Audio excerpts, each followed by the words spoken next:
Okay, gents, let's now focus on the top 4 race in the Premier League. Who has the edge, specifically in North London, Arsenal or Tottenham? Because all eyes are on that massive clash between those two teams in the derby on May 12th at the Tottenham Hotspur Stadium. With 6 games to go, who are we picking to finish 4th here? Andy, I'm going to start with you because I know you are someone who has Tottenham very close to his heart. Who are you going to pick to finish 4th? If you had to pick right now, and you do, because I'm putting you on the spot. Can neither of these teams finish 4th? I've not looked closely enough at anyone else to know if that's possible right now. United, what are you doing? Come on. It's just, yeah, these clubs, and I say it jokingly, but it's obviously not a joke. These clubs are so much the same that they deserve each other. They seem to find each other every single time. Spurs can be on one of the best runs they've been on in a couple of years and just mowing teams down, scoring 3-4 goals a game. And they come up against Brighton. They have 5 shots over 90 minutes. They lose 1-0 at home. Arsenal can be in some of the worst form that they've been in all season. They lose to Crystal Palace, Southampton, and I forget who the other one was. 3 in a row. And Brighton. And then they go out and beat Chelsea 4-2. And they look so good doing it. And they look comfortable. And they look dominant almost at times. I think that's probably... that's the give and take of having a very young team as Arsenal do right now. You're going through a lot of the lessons and the growing pains on the fly as it's happening in a top 4 race. And so I think it magnifies it just a little bit. It magnifies the pressure on the players a little bit more too. And so that probably weighs a little bit more heavily upon them. But the fact that they're sitting here now with 6 games to go in the season, level on points with one another, only separated by the goal difference, they still have to play each other. Just skip all the rest of the games. They will find a way to be level on points for that game, play that one game playoff, figure out who's top 4, because the ups and downs of these two teams, it's just, it's too much. At some point, I don't know how Arsenal fans can support Arsenal, just as I've never known how Spurs fans can support Spurs, given just the inconsistencies. There was no answer there, though. Who's going to finish 4th?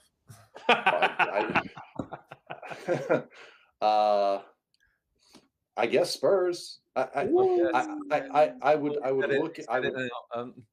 would just say they're the more complete team, and I think that they're the more experienced team, the more established team, and I think that from game to game they know who it's supposed to be that's leading them every single time they take the field. And I think there's still questions over whose team is it at Arsenal, who's the leader, who's kind of the veteran or the guiding spirit, if you will, of that Arsenal team. The Conte factor as well, right? That plays huge into this, the experience in this kind of battle late in the season.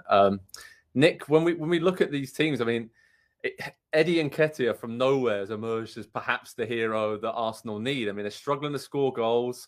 I was at Stamford Bridge for that big win where he scored twice, just the second start of the Premier League season. And the first was a few days earlier at Southampton where they lost. So I'm just looking at that. And I almost felt like, as Andy mentioned, Arsenal was so much better now, taking the handbrake off and just going for it late in the season. Because after losing Kieran Tierney, Thomas Partey, Tommy Asu's been out, it just seems like when the shackles were off and Saka, Smith Rowe, Odegaard and Nketiah were just flying at Chelsea, of course they made mistakes defensively because they were more exposed, but it's almost like we're going to win games 4-3 or 3-2. And that goes against everything that Arteta's been building at Arsenal, because so often we said, they're rubbish at the back. That's what's going to cost them top 4.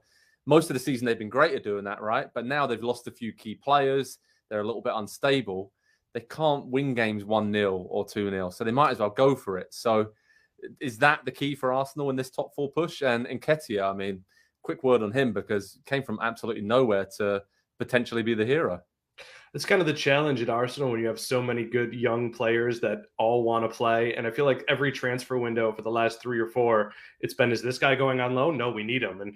And they've needed those contributions.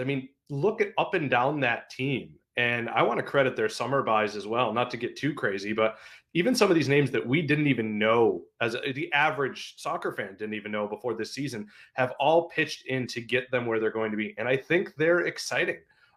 What's going to make the difference, as you rightly pointed out, is the finishing.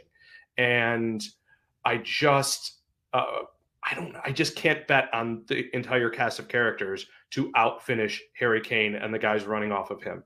The difference, of course, will be, as I'm sure we're going to discuss a million times, and we already have, is the derby itself.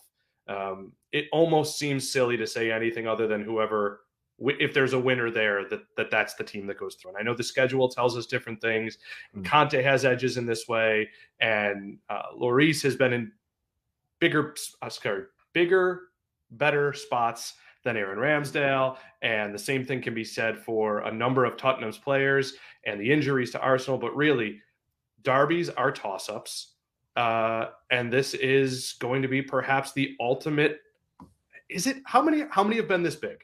Honestly, how many have been this big in considering I'm sure there have been times where they're fighting it out for higher spot in the standings, but considering the projects, the status of their projects, where they are and what this could mean coming so late into a season, into an off season, I struggle to say that I've been more excited for a North London derby in some time. Yeah, I agree with you. There's been a lot, obviously, where Tottenham have been in the ascendancy and an Arsenal were for a number of years. But there was that period where, obviously, Pochettino first came in and then Tottenham overtook Arsenal. And then you weren't quite sure how long that was going to last for. But it's just, as Andy mentioned, they always seem to be closer to each other than they ever should be. When you think one team's pulled away, they regress and vice versa. So, yeah, they're just really strange teams. Really, really strange teams. Again, just when you think you figured them out this season, Tottenham go and lose to Brighton, and then Arsenal go and beat Chelsea. It's always 2 steps forward, 1 step back all season long. But they're both moving in the right directions. I would argue that for sure late in the season. When you look at the run-ins, though, we look at both of the remaining fixtures. I mean, Arsenal have got Man United, West Ham, Leeds, Tottenham, Newcastle, and Everton, which is pretty tough. And in their final 6 games, Tottenham have Brentford, which is pretty tricky right now, given Brentford's form. They have Leicester, they have Liverpool, then they have the North London derby against Arsenal, and they finish with 2 fairly easy games, Burnley and Norwich, but you don't know what Burnley will be fighting for late in the season there. So did Tottenham have the harder run-in, Andy Edwards, or is that seems pretty even to me as well in terms of the strength of schedule remaining?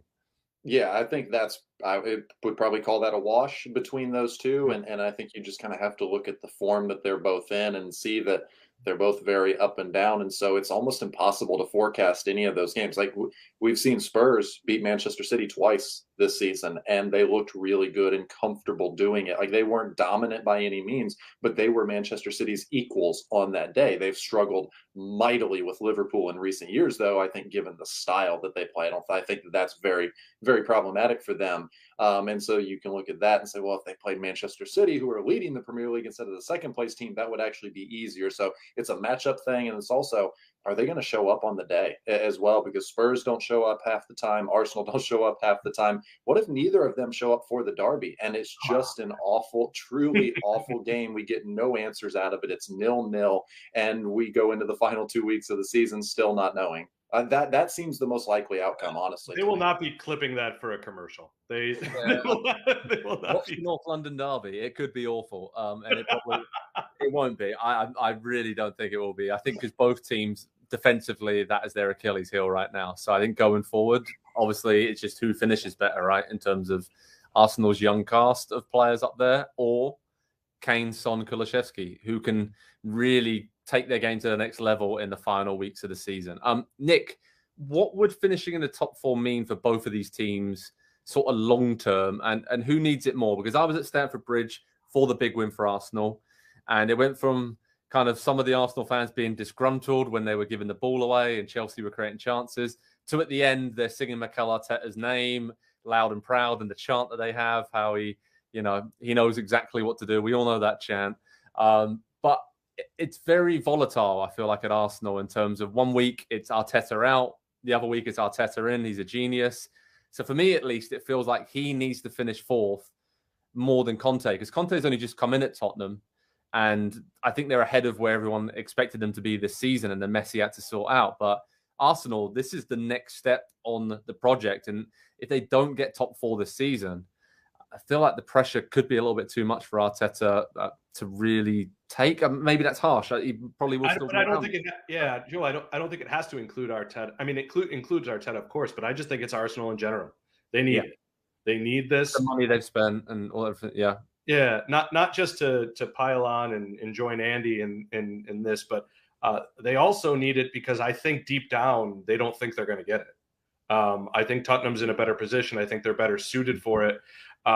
And they need it for recruitment. Conte's going to get guys this summer. I mean, as long as Tottenham lets him spend, guys are going to want to come play for Conte, whether he's in 4th or 5th. I don't know that guys are signing up to go to the Europa League with Arsenal again. Guys are, don't get me wrong, but not the guys that Arsenal want to attract. If they want to get Nkunku from Leipzig or someone like that, you're not getting those guys if you haven't been able to take 4th. When I think, honestly, don't you think people kind of look at the Premier League this year and for the first time think, wow, 4th was really wide open? Like there were 3 top teams, and that was, we see that in Serie A most years when Atalanta first started to sneak into that discussion. I think you have to finish 4th, and Arsenal, the pressure is way more on them. What about Tottenham though, Andy? Because if they don't finish 4th, can you wave goodbye to Harry Kane? Is that the situation there? That's huge, right, for the future of Tottenham, because if they finish 4th this season, I think he stays for the next few years under Conte, and then you can attract even bigger players than the ones you can already bring in. Let's talk about Harry Kane in the summer. Let's give that 6 more weeks. No, I think the relationship has been mended to a degree, and if you believe the rumors about Erling Haaland going to Manchester City this summer, then that might just kind of leave Kane stuck on an island, and he might just be at Spurs either way. I don't know that that matters too much for him. I know that it matters a little bit for Spurs just because of the finances with paying off the stadium. I think they're pretty secure financially, but if they were able to kind of speed that process up and get out of the repayment period that Arsenal found themselves stuck in for so many years, and I think probably contributed to some of the slow rot that existed and they're still trying to clear up at the club, I think it's much bigger for Arsenal because it's been 5 years since they've been in the Champions League. The players that you're talking about, Nick, about them needing to be able to attract 21, 22, 23-year-old studs, they were teenagers the last time that Arsenal was in the Champions League. They were children. A lot of them were under the age of 18 at that point. And so at some point, Arsenal become, well, they're a Europa League club, right? Like they will not be associated with the Champions. And I'm not saying that for the jokes. That's just true in the mind of players. If you're not in the Champions League for half of a decade, you're not a Champions League club. That's true. I feel like you've had that card prepared though for a little while, Andy. Maybe with your Tottenham hat on. I'm just going to say that, but it's a great battle. It's great rivalry. There was, when I was been watching Arsenal the last few days, it's Tottenham, Arsenal, the fans. They're all hoping the other team, gets an upset defeat, and it's that time of the season now where this rivalry has gone to another level because of what it means, and it's huge for these two projects. But I think probably bigger for Arsenal, we all think, to finish 4th this season. But they're not the favourites. I would say Tottenham are the favourites right now with the run-in, with the players they have. And as long as they can stay stable defensively, then Kane and Son do have the quality to pretty much win them any game in the run-in. So over at Pro Soccer Talk and NBCSports.com, we'll keep you updated with the top 4 race, what's going on for both Arsenal and Spurs late in the season. My word, that North London derby is already looming large. And cannot wait for what will be an incredible game, right, Andy? Yeah, absolutely.